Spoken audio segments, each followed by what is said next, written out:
Hi hello ನಮಸ್ಕಾರ, welcome back to Trivika YouTube channel. ಇವತ್ತು ನಾನು ಎಲ್ಗಪ್ಪ ಬಂದಿದ್ದೀನಿ ಅಂದರೆ ಆಲ್ರೆಡಿ ನಿಮಗೆ ಗೊತ್ತಿದೆ, ಕಡಂಕಳ್ಳಿ ರೆಸಾರ್ಟ್ಗೆ ಬಂದಿದ್ದೀವಿ. ಇದು ಬಂದು ಕೊಡಗು ಡಿಸ್ಟಿಕಲ್ಲಿದೆ. ತುಂಬಾ ಚೆನ್ನಾಗಿದೆ ರೆಸಾರ್ಟ್ ಬಂದು. ನಾವು ಇಲ್ಲೇ ಸ್ಟೇ ಆಗಿರುವಂಥದ್ದು. ಸುತ್ತ ನೇಚರ್ ತುಂಬ ಚೆನ್ನಾಗಿದೆ, ಗ್ರೀನರಿ ಆಗಿದೆ, ತುಂಬಾ ಚೆನ್ನಾಗಿದೆ ಸುತ್ತ. ಮತ್ತು ಪಕ್ಕದಲ್ಲೇ ಕಾವೇರಿ ನದಿ ಕೂಡ ಹರಿತಾ ಇದೆ ಇಲ್ಲೇ. ಇದ್ರ ಮಧ್ಯೆ ನಾವು ಬಂದು ಸ್ಟೇ ಆಗಿದ್ದೀವಿ ಇಲ್ಲೇ. ಇದು ಬಂದು ನಮ್ಮ ರೂಮು. ನಾವೆಲ್ಲರೂ ಮೈಸೂರಿಂದ ಜರ್ನಿ ಮಾಡ್ಕೊಂಡು ಬಂದಿದ್ರಿಂದ ಫುಲ್ ಟಯರ್ಡ್ ಆಗಿದ್ದು, ಸ್ವಲ್ಪ ಹೊತ್ತು ಮಲಿಕೊಂಡು ರೆಸ್ಟ್ ಮಾಡಿದ್ವಿ. ಆಮೇಲೆ ಎಲ್ಲರೂ ರೆಡಿ ಆಗಿಬಿಟ್ಟು ಆಟ ಆಡೋಕ್ಕೆ ಅಂತ ಹೇಳ್ಬಿಟ್ಟು ಹೋದ್ರು. ಮುಂದೆ ಗಾರ್ಡನ್ ಇತ್ತು, ಸೊ ಹಾಗಾಗಿ ಹೊರಟೋದ್ರು. ನನಗೆ ಇನ್ನೂ ಸ್ವಲ್ಪ ಹೊತ್ತು ರೆಸ್ಟ್ ಬೇಕು ಅಂತ ಅನಿಸ್ತಾ ಇತ್ತು, ಸೊ ಹಾಗಾಗಿ ಸ್ವಲ್ಪ ಹೊತ್ತು ಮಲಗಿದ್ದೆ. ಆಮೇಲೆ ಸ್ವಲ್ಪ ಹೊತ್ತು ಆದಮೇಲೆ ನಾನು ರೆಡಿ ಆಗಿಬಿಟ್ಟು ಬಂದೆ. ನನ್ನ ಮಗಳು ಮತ್ತು ನನ್ನ ಹಸ್ಬೆಂಡು ಎಲ್ಲರೂ ಆಟ ಆಡ್ತಾಯಿದ್ರು ಅಲ್ಲೇ ಬಾಲ್ ತೊಗೊಂಡು. ಸೊ ನನ್ನ ಮಗಳು ನೋಡ್ತಾ ಇರ್ಬೋದು ನೀವು, ಎಷ್ಟು ಚೆನ್ನಾಗಿ ಆಟ ಆಡ್ತಿದ್ದಾಳೆ ಅವ್ರ ಅಪ್ಪನ ಜೊತೆ. ಅವರಿಬ್ಬರ ಜೊತೆ ನಮ್ಮ ಮಾಮನ ಮಗಳು ಕೂಡ ಆಟ ಆಡ್ತಾಯಿದ್ಲು, ಆಯ್ರಾ ಅಂತ. ಅವಳಿಗೆ ನನ್ನ ಮಗಳಂದರೆ ತುಂಬ ಇಷ್ಟ, ಸೊ ಹಾಗಾಗಿ ಅವಳ ಜೊತೆನೇ ಆಟ ಆಡ್ತಾಯಿದ್ಲು. ಅವಳು ಬಿಟ್ಟು ಇರ್ತಾನೆ ಇರಲಿಲ್ಲ ಅವಳು ಕೂಡ. ಅವ್ರ ಮಧ್ಯೆ ನಾನು ಕೂಡ ಹೋಗಿ ಜಾಯ್ನ್ ಆದೆ. ಸೊ ನಾನು ವಿಡಿಯೋಸ್ ಎಲ್ಲ ಮಾಡ್ಕೊಳ್ತಾ ಇದ್ದೆ, ಅವರು ಆಟ ಆಡ್ತಾಯಿದ್ರು. ಏನೋ ಒಂಥರ ಚೆನ್ನಾಗಿತ್ತು. ಅವಾಗವಾಗ ಬ್ಯುಸಿ ಸ್ಕೆಡ್ಯೂಲ್ ಮಧ್ಯೆ ಈ ಥರ ಟ್ರಿಪ್ಪಿಗೆ ಹೋಗೋಕ್ಕೆ ಏನೋ ಒಂಥರ ಚೆನ್ನಾಗಿರುತ್ತೆ, ಮೈಂಡೂ ಕೂಡ ಫ್ರೆಶ್ ಅನಿಸುತ್ತೆ. ನಂದು ಡಿಲೆವರಿ ಆದಮೇಲೆ ನನಗೆ ಎಲ್ಲೂ ಹೋಗೋಕ್ಕೆ ಟೈಮೇ ಸಿಗ್ತಾ ಇರಲಿಲ್ಲ, ಮಗು ನೋಡ್ಕೊಳ್ಳೋದೇ ಆಗಿತ್ತು. ಅದಾದಮೇಲೆ ಇದೇ ಫಸ್ಟ್ ಟೈಮ್ ನಾವು ಟ್ರಾವೆಲ್ ಮಾಡ್ತಾ ಇರೋದು. ಮುಂಚೆನೇ ತುಂಬ ಟ್ರಾವೆಲ್ ಮಾಡ್ತಾಯಿದ್ವಿ, ಬಟ್ ಮಗು ಆದಮೇಲೆ ಆಗಿರಲಿಲ್ಲ. ಅದರಲ್ಲೂ ಮುಂಬೈ ಅಂತ ದೊಡ್ಡ ಸಿಟಿಲಿ ಇದ್ದು ಸಡನ್ನಾಗಿ ನೇಚರಲ್ಲಿ ಬಂದಾಗ ಏನೋ ಒಂಥರ ಖುಷಿ ಆಗುತ್ತೆ. ಆ ಖುಷಿನ ಎಕ್ಸ್ಪ್ಲೈನೇ ಮಾಡೋಕ್ಕಾಗೋದಿಲ್ಲ. ನಾನು ಮತ್ತು ನನ್ನ ಮಗಳು, ನನ್ನ ಹಸ್ಬೆಂಡು ತುಂಬ ಹ್ಯಾಪಿಯಾಗಿದ್ವಿ. ಆ 2 ದಿನ ಅಂದ್ರೂ ಹೇಗೆ ಕಳೀತು ಅಂತಲೇ ಗೊತ್ತಾಗಲಿಲ್ಲ. ಅಲ್ಲೆಲ್ಲ ಆಟ ಆಡ್ಕೊಂಡು ಬಂದಮೇಲೆ ಇಲ್ಲಿ ತುಂಬ ಚೆನ್ನಾಗಿತ್ತು ಸೀನರಿ ಎಲ್ಲ. ಹಾಗಾಗಿ ಸ್ವಲ್ಪ ಹೊತ್ತು ಫೋಟೋಸು ವೀಡಿಯೋಸ್ ಎಲ್ಲ ಮಾಡ್ಕೊಳ್ತಾ ಇದ್ವಿ ಇಲ್ಲೇ. ತುಂಬ ಚೆನ್ನಾಗಿತ್ತು. ನಮ್ಮ ಮಾಮ ಹೇಳ್ತಾಯಿದ್ರು ಸ್ವಲ್ಪ ಜೋರಾಗಿ ಅಳ್ಳಾಡಿಸಿ ಅಂತ ಹೇಳ್ತಾಯಿದ್ರು. ಆದರೆ ಅಲ್ಲಿ ಗ್ರಿಪ್ಪೇ ಇರಲಿಲ್ಲ ನನಗೆ ಸರಿಯಾಗಿ ಮಲಿಕೊಳ್ಳೋಕ್ಕೆ. ಏನಾದರೂ ಒಂದು ಚೂರು ಅಳ್ಳಾಡಿದ್ರೆ ಕೆಳಗೆ ಬಿದ್ದೋಗ್ತಿದ್ದೆ. ಸೊ ಹಾಗಾಗಿ ಜೋರಾಗಿ ಅಳ್ಳಾಡಿಸ್ಬೇಡಿ ಅಂತ ಹೇಳ್ತಾ ಇದ್ದೆ ನಾನು. ಸೊ ಭಯನೂ ಆಗ್ತಾಯಿತ್ತು ನನಗೆ, ಒಂದು ಸಲ ಬಿದ್ದೋಗ್ಬಿಟ್ಟಿದೆ ಕೆಳಗಡೆ. ಸೊ ಹಾಗಾಗಿ ನಮ್ಮದಾದಮೇಲೆ ನಮ್ಮ ಮಾಮ ಕೂಡ ವೀಡಿಯೋಸ್ ಫೋಟೋಸ್ ಎಲ್ಲ ಮಾಡ್ಕೊಳ್ತಾಯಿದ್ರು. ಸೊ ನಾವು ಹೆಲ್ಪ್ ಮಾಡ್ತಾಯಿದ್ವಿ. ಸೊ ನೇಚರ್ ಏನೋ ಒಂಥರ ಚೆನ್ನಾಗಿತ್ತು. ಆ ನೇಚರ್ ಮಧ್ಯೆ ಕುತ್ಕೊಂಡು ಫೋಟೋಸ್ ಎಲ್ಲ ವೀಡಿಯೋಸು ಮತ್ತು ಎಂಜಾಯ್ ಮಾಡೋದು ಅಂದರೆ ಏನೋ ಒಂಥರ ಚೆಂದ ನನಗೆ. ತುಂಬ ರಿಲೀಫ್ ಅನ್ನಿಸ್ತು. ನನ್ನ ಮಗಳು ಕೂಡ ತುಂಬ ಎಂಜಾಯ್ ಮಾಡ್ತಾಯಿದ್ಲು. ಏನೋ ಒಂಥರ ಅವಳಿಗೆ ಫ್ರೀ ಸಿಕ್ಕಂಗೆ ಆಗ್ಬಿಟ್ಟಿತ್ತು. ಎಲ್ಲ ಕಡೆ ಓಡಾಡಿಕೊಂಡು ಆಟ ಆಡಿಕೊಂಡು ತುಂಬ ಚೆನ್ನಾಗಿ ಎಂಜಾಯ್ ಮಾಡ್ತಾಯಿದ್ಲು ಅಂತ ಹೇಳ್ಬೋದು.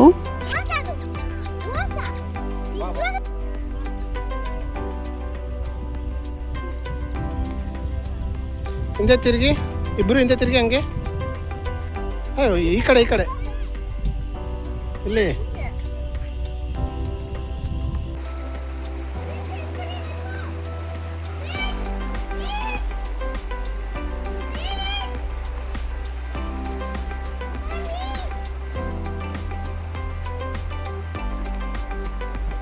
ಆಲ್ರೆಡಿ ಸಾಯಂಕಾಲ ಆಗಿತ್ತು, 5 o'clock ಹಾಗೆ. ಬಿಸಿ ಬಿಸಿ ವಡಾ ಮತ್ತು ಕಾಫಿ ಆಲ್ರೆಡಿ ಬಂದಿತ್ತು. ನಾವು ಸ್ವಲ್ಪ ಓಡಾಡ್ಕೊಂಡು ಬಂದು ಆಮೇಲೆ ತಿಂದ್ರಾಯ್ತು ಅಂತ ಹಾಗೆ ಬಂದ್ವಿ ಹೊರಗಡೆ ಎಲ್ಲ ಓಡಾಡಿಕೊಂಡು. ಬಟ್ ನೇಚರ್ ಅಷ್ಟು ಕೂಲ್ ಆಗಿದ್ರೂ ಕೂಡ ಸೆಕೆ ಆಗ್ತಾಯಿತ್ತು ಒಂದು ಕಡೆ. ಯಾಕಂತಂದರೆ ಗಾಳಿನೇ ಆಡ್ತಾ ಇರಲಿಲ್ಲ. ಮೋಡ ಕಟ್ಟಿತ್ತು, ಮಳೆ ಬರೋ ಥರ ಆಗ್ತಾಯಿತ್ತು. ಸೊ ಹಾಗಾಗಿ ಸೆಕೆ ಆಗ್ತಾಯಿತ್ತು. ವೆದರ್ ನೋಡೋಕೆ ಮಾತ್ರ ಕೂಲಾಗಿ ಕಾಣಿಸ್ತಿತ್ತು ಅಷ್ಟೇ. ಬಟ್ ಅದಾದಮೇಲೆ ನಾವು ಹಿಂದ್ಗಡೆ ಒಂದು ಜಲಪಾತ ಇತ್ತು ಚಿಕ್ಕದು. ನೀರಲ್ಲಿ ಆಟ ಆಡೋಕ್ಕೆಲ್ಲ ತುಂಬ ಚೆನ್ನಾಗಿದೆ ಅಂತ ಹೇಳ್ಬಿಟ್ಟು ನಮ್ಮ ಮಾಮ ಅಲ್ಲಿಗೆ ಕರ್ಕೊಂಡು ಹೋದ್ರು. ನಾವೆಲ್ಲರೂ ಮಾತಾಡ್ತಾ ಹಾಗೆ ಹೊರಟೋದ್ವಿ. ಅಲ್ಲಲ್ಲೇ ಕೆಲವೊಂದು ನೇಚರ್ ತುಂಬ ಚೆನ್ನಾಗಿತ್ತು. ಹಾಗಾಗಿ ಫೋಟೋಸು ವಿಡಿಯೋಸ್ ಎಲ್ಲ ತೊಗೊಳ್ತಾ ಇದ್ವಿ. ಎಲ್ಲರೂ ಫೋಟೋಸು ವಿಡಿಯೋಸು ತೊಗೊಳೋದ್ರಲ್ಲೇ ಬ್ಯುಸಿ ಆಗಿಬಿಟ್ಟಿದ್ರು. ನಾನು ವಿಡಿಯೋಸ್ ಮಾಡ್ಕೊಳ್ತಿದ್ದೆ, ಅವರೆಲ್ಲ ಫೋಟೋಸ್ ಎಲ್ಲ ತೊಗೊಳ್ತಾ ಇದ್ರು. ಹಾಗೆ ನನ್ನ ಮಗಳು, ನನ್ನ ಹಸ್ಬೆಂಡು ಫುಲ್ ಎಂಜಾಯ್ ಮಾಡ್ತಾಯಿದ್ರು ನೇಚರ್ ಜೊತೆ. ಇನ್ನು ಆಯ್ರಾ ಹೇಳಬೇಕು ಅಂತಂದರೆ ನನ್ನ ಮಗಳ ಜೊತೆನೇ ಇರ್ತಿದ್ಲು. ಅವಳು ಫುಲ್ ಎಂಜಾಯ್ ಮಾಡ್ತಾಯಿದ್ಲು, ಆಯ್ರಾ ಕೂಡ. ಮತ್ತೆ ನಾವು ಹಿಂದೆ ಹೋದ್ವಿ. ಫುಲ್ ನೇಚರ್ ತುಂಬ ಚೆನ್ನಾಗಿತ್ತು. ಆದರೆ ಏನಂತಂದರೆ ತುಂಬ ಕಪ್ಪೆಗಳೆಲ್ಲ ಕೂಗ್ತಾಯಿತ್ತು. ಈವ್ನಿಂಗ್ ಆಗಿದ್ದರಿಂದ ನಾವು ಲೇಟಾಗಿ ಹೋದ್ವಿ ರೆಸಾರ್ಟ್ಗೆ. ಸೊ ಹಾಗಾಗಿ ನಮ್ಮ ಹತ್ರ ಟೈಮ್ ಇರಲಿಲ್ಲ, ನಾವೆಲ್ಲನೂ ಪ್ಲೇಸಸ್ ಕವರ್ ಮಾಡೋದಿತ್ತು. ಸೊ ಹಾಗಾಗಿ ನಾವು ಈವ್ನಿಂಗೆ ಎಲ್ಲ ಕಡೆ ಹೋಗ್ತಾ ಇದ್ವಿ, ಎಂಜಾಯ್ ಮಾಡ್ತಾ ಇದ್ವಿ. ಸೊ ಅಲ್ಲಿ ಕಪ್ಪೆಗಳು ಜಾಸ್ತಿ ಇತ್ತು, ಕಪ್ಪೆಗಳು ಕಿರ್ಚಾಟನೂ ಜಾಸ್ತಿ ಇತ್ತು. ಮತ್ತು ಎಲ್ಲಿ ಕಪ್ಪೆಗಳು ಜಾಸ್ತಿ ಇರುತ್ತೆ ಅಲ್ಲಿ ಹಾವುಗಳು ಜಾಸ್ತಿ ಇರುತ್ತೆ ಅಂತ ಹೇಳ್ತಾರೆ. ಹಾಗಾಗಿ ಸ್ವಲ್ಪ ಭಯ ಆಗ್ತಾಯಿತ್ತು ನನಗೆ, ನನ್ನ ಮಗಳು ಇರೋದ್ರಿಂದ. ಯಾಕಂದರೆ ನಾವು ಕಾಡಲ್ಲಿ ಇರೋದಲ್ವಾ, ಸೊ ಕಾಡಲ್ಲಿ ಅಲ್ಲಿ ಎಮರ್ಜೆನ್ಸಿ ಬಂದರೆ ಡಾಕ್ಟರ್ಸ್ಗಳು ಸಿಗ್ತಾರೋ ಇಲ್ವೋ ಅಂತ ಅನ್ನೋದು ಭಯ ಒಂದು.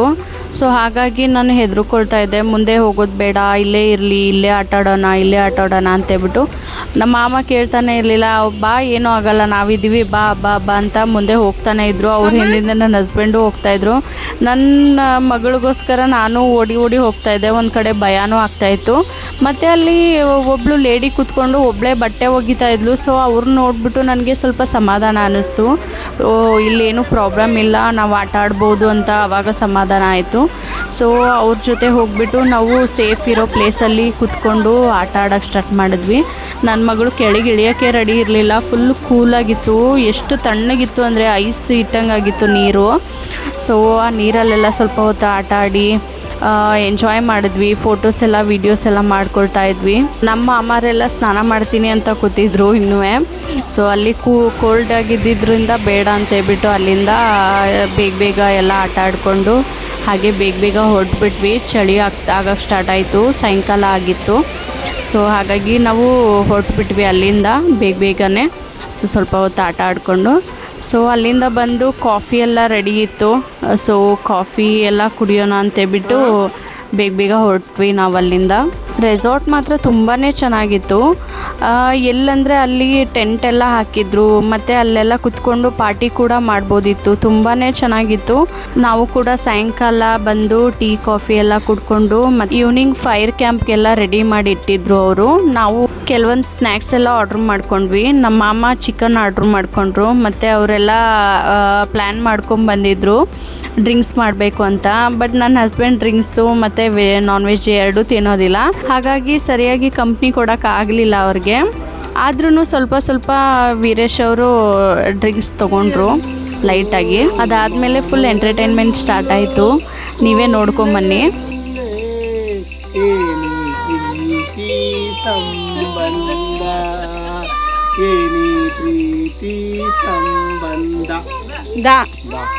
ನನ್ನೆದೆಯ ಕಣ್ಣಿಬಳು ಅಪರಂಜಿ ನೀ ನನ್ನ ಮನಸ್ಸು ಕಣೆ, ಅಪರಂಜಿ ನೀ ನನ್ನ ಮನಸ್ಸು ಕಣೆ, ನೀನಂದ್ರೆ ಇಷ್ಟ ಕಣೆ, ನನ್ನವಳು ನನ್ನ ಮಗಳು ಐರಾಯವಳು.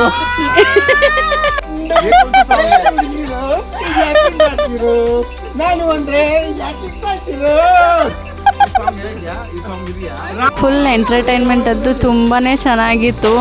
ವಾಪಸ್ ಬಿಟ್ಟು ಬರೋಕ್ಕೆ ಮನಸ್ಸಿರಲಿಲ್ಲ ನಮಗೆ. ಆದರೂ ಟೈಮ್ ಆಗಿದ್ದರಿಂದ ಅಲ್ಲಿಂದ ಊಟಕ್ಕೆ ಬಂದ್ಬಿಟ್ಟು ಅಲ್ಲಿ ಸ್ವಲ್ಪ ಹೊತ್ತು ಕ್ಯಾರಮ್ ಎಲ್ಲ ಆಟ ಆಡಿ ಸೊ ಊಟ ಮಾಡಿಕೊಂಡು ಹಾಗೆ ನೈಟ್ ಆಗಿದ್ದರಿಂದ ತುಂಬ ಟಯರ್ಡ್ ಆಗಿಬಿಟ್ಟಿತ್ತು. ಸೊ ಅಲ್ಲಿಂದ ನಾವೆಲ್ಲ ಊಟ ಮಾಡಿಕೊಂಡು ರಾತ್ರಿ ಎಲ್ಲ ತುಂಬ ಮಳೆ ಬರ್ತಾ ಇದ್ದಿದ್ದರಿಂದ ಸ್ವಲ್ಪ ಹೊತ್ತು ಕ್ಯಾರಮ್ ಆಡಿದ್ರಾಯ್ತು ಅಂತ ಹೇಳ್ಬಿಟ್ಟು ಕ್ಯಾರಮ್ ಆಟ ಆಡಿದ್ವಿ. ಅದಾದಮೇಲೆ ಬೇರೆಯವರೆಲ್ಲ ಬಂದರು, ಅವರು ಆಟ ಆಡಬೇಕು ಅಂತ ಹೇಳ್ತಾಯಿದ್ರು. ಸೊ ಹಾಗಾಗಿ ನಾವು ಅವ್ರಿಗೆ ಬಿಟ್ಕೊಟ್ಬಿಟ್ಟು ಸ್ವಲ್ಪ ಹೊತ್ತು ಅಲ್ಲೇ ಕೂತ್ಕೊಂಡು ಮಳೆನ ಎಂಜಾಯ್ ಮಾಡ್ತಾಯಿದ್ವಿ. ಹಾಗೆ ನಾನು ಕೂಡ ಮಳೆನ ಎಂಜಾಯ್ ಮಾಡ್ತಾ ಫೋಟೋಸ್ ವೀಡಿಯೋಸ್ ಮಾಡ್ಕೊಳ್ತಾ ಇದ್ದೆ. ಸುತ್ತಮುತ್ತದೆಲ್ಲ ತುಂಬಾ ಚೆನ್ನಾಗಿತ್ತು ನೇಚರೆಲ್ಲ. ಏನೋ ಒಂಥರ ಪೀಸ್ಫುಲ್ ಅನ್ನಿಸ್ತಾ ಇತ್ತು ನನಗಂತೂ. ತುಂಬ ದಿನ ಆದಮೇಲೆ ಈ ಥರ ನಾವೆಲ್ಲ ಹೊರಗಡೆ ಬಂದಿದ್ದು ಮಗು ಆದಮೇಲೆ. ಸೊ ಹಾಗಾಗಿ ಏನೋ ಒಂಥರ ಖುಷಿ ಆಯಿತು. ವೀರೇಶ್ ಅವರು ಮಗಳನ್ನ ನೋಡ್ಕೊಳ್ತಾ ಇದ್ರು. ಸೊ ನಾನು ಹಾಗೆ ಸುಮ್ಮನೆ ಟೈಮ್ ಪಾಸ್ ಮಾಡ್ತಾಯಿದ್ದೆ. ನೋಡ್ತಾ ಇರ್ಬೋದು, ಇದು ಕಡಂಕಳ್ಳಿ ರೆಸಾರ್ಟ್ದು ನೇಚರ್ ಬಂದು ತುಂಬಾ ಪೀಸ್ಫುಲ್ ಆಗಿದೆ ಅಂತ ಹೇಳ್ಬೋದು. ಸೊ ಅಲ್ಲಿಂದ ಫೈನಲಿ ಮಳೆ ನಿಂತು ಅಲ್ಲಿಂದ ಎಲ್ಲ ಟಯರ್ಡ್ ಆಗಿದ್ದರಿಂದ ರೂಮ್ಗೆ ಹೋಗಿ ರೆಸ್ಟ್ ಮಾಡಿದ್ವಿ. ರಾತ್ರಿ ಎಲ್ಲ ತುಂಬಾ ಚಳಿ ಇತ್ತು, ಮಧ್ಯಾಹ್ನ ಸ್ವಲ್ಪ ಸೆಕೆ ಇತ್ತು, ರಾತ್ರಿ ಎಲ್ಲ ಫುಲ್ ಮಳೆ. ಸೊ ನಿದ್ದೆ ಹೇಗೆ ಬಂತು ಅಂತಲೇ ಗೊತ್ತಾಗಲಿಲ್ಲ ಆ ಚಳಿಗೂ ಅದಕ್ಕೂ. ಬೆಳಿಗ್ಗೆ ಎದ್ದು ನೋಡಿದ್ರೆ ಫುಲ್ ಮಳೆ ಬರ್ತಾಯಿತ್ತು. ನೇಚರ್ ಒಂಥರ ತುಂಬಾ ಚೆನ್ನಾಗಿತ್ತು ಅಂತ ಹೇಳ್ಬೋದು. ಆ ಮಳೆಯಲ್ಲಿ ಎದ್ದು ಓಡಾಡೋಕ್ಕೆ ಏನೋ ಒಂಥರ ಚೆನ್ನಾಗಿ ಅನ್ನಿಸ್ತಾ ಇತ್ತು ನನಗಂತೂ. ಸೊ ನಾನೇ ಫಸ್ಟ್ ಎದ್ದಿದ್ದು, ನಾನು ಮತ್ತು ವೀರೇಶ್ ಅವರು ಎದ್ದು ನೇಚರ್ನ ಫೀಲ್ ಮಾಡ್ತಾ ಇದ್ವಿ ನಾವಿಬ್ರೂ. ಅದಾದಮೇಲೆ ನಮ್ಮ ಸತೀಶ್ ಮಾಮನು ಎದ್ದು ಬಂದರು. ಮಳೆ ನೋಡಿಬಿಟ್ಟು ಅವರು ಖುಷಿ ಆಗ್ತಾಯಿದ್ರು. ಆ ಮಳೆಗೂ ನೇಚರ್ಗೂ ಟೀ ಇದ್ದರೆ ಸಾಕು ಅಂತ ಅನ್ನಿಸ್ತಾ ಇತ್ತು. ಕೊನೆಗೆ ನಾವೆಲ್ಲ ಬೇಗನೆ ರೆಡಿಯಾಗಿ 11:30ಗೆಲ್ಲ ಚೆಕ್ಔಟ್ ಇತ್ತು. ಸೊ ಹಾಗಾಗಿ ನಾವು ಕೂಡ ರೆಡಿಯಾಗಿ ಫೋಟೋಸ್ ಎಲ್ಲ ತೊಗೊಂಡು ವೀಡಿಯೋಸ್ ಎಲ್ಲ ಮಾಡಿಕೊಂಡು ಸುತ್ತಮುತ್ತ ಎಲ್ಲ. ಸೊ ನಮ್ಮಮ್ಮ ಅಂತೂ ರೆಡಿಯಾಗಿ ತುಂಬ ಕ್ಯೂಟಾಗಿ ಕಾಣಿಸ್ತಾ ಇದ್ಲು ನೋಡೋಕ್ಕೆ. ನಾನು ಅವ್ರ ಜೊತೆ ಫೋಟೋಸು ವೀಡಿಯೋಸ್ ಮಾಡ್ಕೋಬೇಕಂತ ತುಂಬಾ ಆಸೆ ಇತ್ತು. ಸೊ ಅವಳು ತುಂಬ ಚೆನ್ನಾಗಿ ಕೋಪ್ರೇಟ್ ಮಾಡ್ತಾಯಿದ್ಲು ನನಗೆ. ಎಷ್ಟು ಕ್ಯೂಟಾಗಿ ಕಾಣಿಸ್ತಿದ್ಲಲ್ಲ, ನೋಡೋಕ್ಕೆ ಒಂಥರ ಚೆನ್ನಾಗಿ ಕಾಣಿಸ್ತಿದ್ಲು ಅವಳು. ಅವಳ ಜೊತೆ ನಾವು ಕೂಡ ಒಂದು ಫೋಟೋ ವೀಡಿಯೋಸ್ ಎಲ್ಲ ಮಾಡ್ಕೊಂಡ್ವಿ. ಒಂಥರ ಖುಷಿ ಅನ್ನಿಸ್ತಾಯಿತ್ತು. ಇಂಥ ಒಳ್ಳೆ ಕ್ವಾಲಿಟಿ ಟೈಮ್ ತುಂಬ ದಿನ ಆದಮೇಲೆ ನನ್ನ ಮಗಳ ಜೊತೆ ಸಿಕ್ಕಿದ್ದು ನನಗೆ. ನಾವು ಟ್ರಾವೆಲಿಂಗ್ ಮಾಡಿಕೊಂಡು ಬಂದಿದ್ದರಿಂದ ತುಂಬ ಟಯರ್ಡ್ ಆಗಿತ್ತು. ಸೊ ಹಿಂದಿನ ದಿನ ನಾನು ವೀರೇಶ್ ಇಬ್ಬರು ಫೋಟೋಸ್ ವೀಡಿಯೋಸ್ ತೊಗೊಂಡಿರಲಿಲ್ಲ. ಸೊ ಹಾಗಾಗಿ ನೆಕ್ಸ್ಟ್ ಡೇ ನಾನು, ಅಮ್ಮು ಮತ್ತು ವೀರೇಶ್ ಅವರು 3 ಜನನೂ ಫೋಟೋಸು ವೀಡಿಯೋಸ್ ಎಲ್ಲ ತೊಗೊಳ್ತಾ ಇದ್ವಿ. ಏನೋ ಒಂಥರ ಖುಷಿ ಅನ್ನಿಸ್ತಾಯಿತ್ತು ಮತ್ತು ಫ್ರೆಶ್ನೆಸ್ ಅನ್ನಿಸ್ತಾಯಿತ್ತು ನಿದ್ದೆ ಮಾಡಿ ಎದ್ದಿದ್ದರಿಂದ. ಸೊ ನೆಕ್ಸ್ಟ್ ಡೇ ಎನರ್ಜಿ ತುಂಬ ಚೆನ್ನಾಗಿತ್ತು ನಮ್ಮದಂತೂ. ನನಗೆ ಫಸ್ಟ್ ಡೇ ಎನರ್ಜಿನೇ ಇರಲಿಲ್ಲ ಅಷ್ಟು ವೀಡಿಯೋಸ್ ಮಾಡ್ಕೊಳ್ಳೋಕ್ಕೆ ಮತ್ತು ಫೋಟೋಸ್ ತೊಗೊಳೋದಕ್ಕೆಲ್ಲ. ಆಟ ಆಡೋಕ್ಕೆ ಕೂಡ ಎನರ್ಜಿ ಇರಲಿಲ್ಲ, ಆ ಥರ ಆಗಿಬಿಟ್ಟಿತ್ತು. ಯಾಕಂದರೆ ಟ್ರಾವೆಲಿಂಗ್ ಕಂಟಿನ್ಯೂಸ್ ಕೂತ್ಕೊಂಡು ಟ್ರಾವೆಲಿಂಗ್ ಮಾಡಿದ್ರಿಂದ ಒಂಥರ ಟಯರ್ಡ್ ಆಗಿಬಿಟ್ಟಿತ್ತು ನನಗಂತೂ. ಸೊ ನೆಕ್ಸ್ಟ್ ಡೇ ತುಂಬಾ ಚೆನ್ನಾಗಿತ್ತು ನನ್ನದು ಮತ್ತು ಅಮ್ಮದು, ನನ್ನ husband energy. So videos photos ಎಲ್ಲ ತೊಗೊಳ್ತಾ ಇದ್ವಿ. ಏನೋ ಒಂಥರ ಖುಷಿ ಅನ್ನಿಸ್ತಾ ಇತ್ತು ನನಗಂತೂ. ಅಮ್ಮು ಅಂತೂ ಎಷ್ಟು ಎಂಜಾಯ್ ಮಾಡ್ತಾಯಿದ್ಲು ಅಂದರೆ ಫುಲ್ ಗ್ರೌಂಡ್ ಇದ್ದಿದ್ದರಿಂದ ತುಂಬಾ ಚೆನ್ನಾಗಿ ಎಂಜಾಯ್ ಮಾಡ್ತಾಯಿದ್ಲು ಅವಳಂತೂ. ನನ್ನ ಜೊತೆ ಬಂದು ಆಟ ಆಡೋದು, ಅವ್ರ ಅಪ್ಪನ ಜೊತೆ ಆಟ ಆಡೋದು, ಗ್ರೌಂಡಲ್ಲಿ ಬಿಟ್ಟ ತಕ್ಷಣ ಬಾಲ್ ತೊಗೊಂಡು ಓಡಿದೆ ಅವಳಂತ್ರೂ. ಅವಳನ್ನ ಹಿಡಿಯೋದೇ ನಮ್ಮಿಬ್ರದ್ದು ಕೆಲಸ ಆಗಿಬಿಟ್ಟಿತ್ತು. ಫುಲ್ ಎಂಜಾಯ್ ಮಾಡ್ತಾಯಿದ್ಲು. ಅವಳು ಖುಷಿ ನೋಡಿಬಿಟ್ಟು ನಮ್ಮಿಬ್ರಿಗೂ ತುಂಬಾ ಖುಷಿ ಆಗ್ತಾಯಿತ್ತು. ನಾವು ಇಲ್ಲಿಗೆ ಬಂದಿದ್ದು ತುಂಬಾ ವರ್ತ್ ಅಂತ ಅನ್ನಿಸ್ತಿತ್ತು. ಅಷ್ಟು ದುಡ್ಡು ಖರ್ಚು ಮಾಡಿದ್ಕೂ ವರ್ತ್ ಅನ್ನಿಸ್ತಾಯಿತ್ತು. ಸೊ ಹಾಗಾಗಿ ತುಂಬ ಎಂಜಾಯ್ ಮಾಡಿದ್ವಿ ಅಂತ ಹೇಳ್ಬೋದು. ಹಾಗೆ ನಾವು ಚೆಕ್ಔಟ್ ಮಾಡೋ ಟೈಮ್ಗೆ ವೆಡ್ಡಿಂಗ್ ಶೂಟ್ ಕೂಡ ನಡೀತಾ ಇತ್ತು. ತುಂಬಾ ಚೆನ್ನಾಗಿತ್ತು. ವೆಡ್ಡಿಂಗ್ ಶೂಟ್ ಮಾಡೋಕ್ಕೆಲ್ಲ ತುಂಬಾ ಚೆನ್ನಾಗಿದೆ ಅಂತ ಹೇಳ್ಬೋದು. ಮಾರ್ನಿಂಗ್ ಅಂತೂ ಈ ನೇಚರ್ ತುಂಬಾ ಚೆನ್ನಾಗಿ ಕಾಣಿಸ್ತಾ ಇತ್ತು. ನೇಚರ್ನ ಬಿಟ್ಟು ಬರೋಕ್ಕೆ ಮನಸ್ಸಾಗ್ತಾ ಇರಲಿಲ್ಲ ನನಗಂತೂ. ಆದ್ರೂ ಹೋಗಲೇಬೇಕಾಗಿತ್ತು. 11:30ಗೆಲ್ಲ ನಮ್ಮದು ಚೆಕ್ಔಟ್ ಇತ್ತು. ಸೊ ಬ್ಯಾಗೆಲ್ಲ ಪ್ಯಾಕ್ ಮಾಡಿ ಇಟ್ಬಿಟ್ಟು ಬಂದಿದ್ವಿ. ಸೊ ಫೈನಲಿ ನಮ್ಮದೆಲ್ಲ ಮುಗಿದ್ಮೇಲೆ ನಾವು ಬ್ಯಾಗೆಲ್ಲ ತೊಗೊಂಡು ನಮ್ಮೂರಿಗೆ ರಿಟರ್ನ್ ಹೊರಟ್ವಿ. ಬ್ಯಾಗೆಲ್ಲ ಅವರೇ ತೊಗೊಂಡ್ಬಂದು ಕಾರ್ವರೆಗೂ ತಂದು ಇಟ್ಟರು. ನಾವು ಲಾಸ್ಟಲ್ಲಿ ಕೆಲವೊಂದು ಫೋಟೋಸ್ ತೊಗೊಂಡ್ವಿ. ಫೋಟೋಸ್ ತೊಗೊಂಡು ಅಲ್ಲಿಂದ ಹೊರಟ್ವಿ.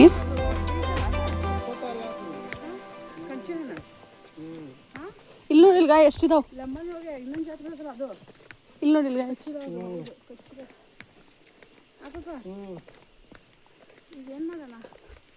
ಈ ಕಡೆ ಒಂದು ವಿಡಿಯೋ ಮಾಡಕ್ಕೆ ಬಾಯ್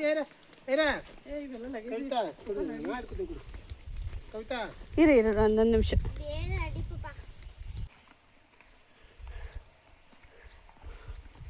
ಒಂದು ನಿಮಿಷ ಹಂಗೆ ನಿಂತ್ಕೊಟ್ರಿ. ಒಂದು ನಿಮಿಷ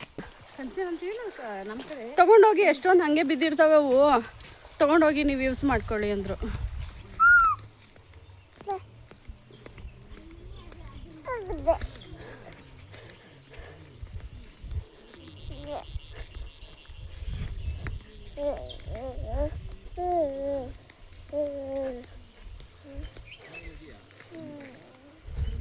ವೆನಿಟಿ ಬ್ಯಾಗ್ ಮುಂದೆ ಇಡಿ ನಂದು. ಇಲ್ಲಂತೂ ಎಷ್ಟು ವೆರೈಟಿ ಫ್ಲವರ್ಸ್ ಎಲ್ಲ ಇತ್ತು ಅಲ್ಲ. ಆ ಫ್ಲವರ್ಗಳು ನೋಡ್ತಾ ಇದ್ರೆ ಎಲ್ಲ ಫ್ಲವರ್ಗಳ್ನು ಒಂದೊಂದನ್ನ ತೊಗೊಂಬಂದ್ಬಿಡೋಣ ಅನ್ನಿಸ್ತಾಯಿತ್ತು. ನನ್ನ ಹಸ್ಬೆಂಡು ಮತ್ತು ಮಾಮ ಅದೇ ಹೇಳ್ತಾಯಿದ್ರು, ಒಳ್ಳೊಳ್ಳೆ ಫ್ಲವರ್ ಇತ್ತು, ತೊಗೊಬರ್ಬೋದಿತ್ತು, ದೇವ್ರಿಗೆ ಹಾಕೋಕ್ಕೆ ಮುಡಿಸ್ಬೋದಿತ್ತು ಅಂತೇಳ್ಬಿಟ್ಟು ಮಾತಾಡ್ತಾಯಿದ್ರು ಅವರು. ಅಲ್ಲಿಂದ ಫೈನಲಿ ನಾವು ಮಡಿಕೇರಿ ಬಂದು ತಲುಪಿದ್ವಿ. ತುಂಬಾ ಹೊಟ್ಟೆ ಹಸಿವು ಆಗಿತ್ತು ಎಲ್ಲರಿಗೂ. ಸೊ ಹಾಗಾಗಿ ಅಲ್ಲೇ ಒಂದು ಹೋಟೆಲ್ ಇತ್ತು, ಆ ಹೋಟೆಲ್ ಸ್ಟಾಪ್ ಮಾಡಿದ್ವಿ. ಹೋಟೆಲ್ ಏನೋ ಒಂಥರ ಚೆನ್ನಾಗಿತ್ತು. ಏನು ಕೊಡಗು ನೇಚರ್ದು ಏನೇನಿದೆ ಅದೆಲ್ಲ ಡ್ರಾಯಿಂಗ್ ಬಿಡಿಸಿದ್ರು ಅಲ್ಲಿ. ತುಂಬಾ ಚೆನ್ನಾಗಿತ್ತು ನೋಡೋಕ್ಕೆ. ಸೊ ನಮ್ಮ ಮಾಮ ಮತ್ತು ಅಕ್ಕ ಇಬ್ಬರು ನಾನ್ ವೆಜ್ ಆರ್ಡ್ರ್ ಮಾಡ್ಕೊಂಡಿದ್ರು. ನಾವು ವೆಜಿಟೇರಿಯನ್ ಆಗಿರೋದ್ರಿಂದ ನಾವು ವೆಜ್ಜೇ ಆರ್ಡ್ರ್ ಮಾಡ್ಕೊಂಡಿದ್ವಿ.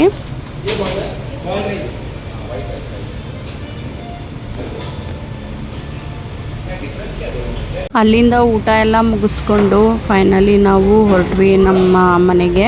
ಬಟ್ ನನ್ನ ಮಗಳು ಮಾತ್ರ ಊಟ ಮಾಡಿರಲಿಲ್ಲ ಏನೂ. ಸೊ ಹಾಗಾಗಿ ಇಡ್ಲಿ ಸಿಕ್ಕರೆ ಸಾಕು, ಇಡ್ಲಿ ತಿನ್ಸೋಣ ಅಂತ ನಾನು ವೆಯ್ಟ್ ಮಾಡ್ತಾಯಿದ್ದೆ. ರೈಸ್ ಕೂಡ ತಿನ್ನಲಿಲ್ಲ ಅವಳು.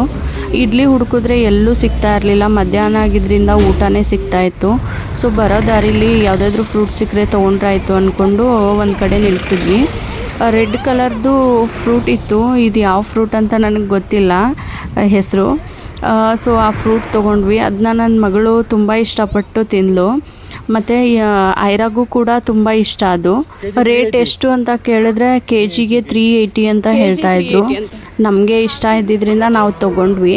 ಬಟ್ ಏನಂದರೆ ಅಲ್ಲಿ ಇರೋರು ಯಾರೂ ಕನ್ನಡದಲ್ಲಿ ಮಾತಾಡ್ತಾನೆ ಇರಲಿಲ್ಲ. ಒಂದು ಕೇರಳ ಲ್ಯಾಂಗ್ವೇಜಲ್ಲಿ ಮಾತಾಡ್ತಾಯಿದ್ರು, ಇಲ್ಲ ಹಿಂದೀಲಿ ಮಾತಾಡ್ತಾಯಿದ್ರು. ನಾನೇನು ಬೇರೆ ಸ್ಟೇಟಿಗೆ ಬಂದುಬಿಟ್ಟಿದ್ದೀನ ಅಂತ ಫೀಲ್ ಆಗ್ತಾಯಿತ್ತು. ಸೊ ಫೈನಲಿ ನಾವೆಲ್ಲ ಮುಗಿಸ್ಕೊಂಡು ಸ್ವಲ್ಪ ರೆಸ್ಟ್ ಮಾಡೋಣ ಅಂತ ಕೂತ್ಕೊಂಡ್ವಿ. ಹಾಗೆ ನಾನು ವೀಡಿಯೋಸ್ ಮಾಡ್ಕೊಳ್ತಾ ಇದ್ದೆ. ಇದಾಗಿತ್ತು ಇವತ್ತಿನ ವಿಡಿಯೋ. ಈ ವಿಡಿಯೋ ಸ್ವಲ್ಪನಾದರೂ ಇಷ್ಟ ಆಗಿದರೆ ಪ್ಲೀಸ್ ಲೈಕ್, ಶೇರ್, ಸಬ್ಸ್ಕ್ರೈಬ್ ಮಾಡಿ ಅಂತ ಹೇಳ್ತಾ ಮತ್ತೆ ನೆಕ್ಸ್ಟ್ ವಿಡಿಯೋದಲ್ಲಿ ಸಿಗ್ತೀನಿ. ಟಾಟಾ, ಬಾಯ್ ಬಾಯ್.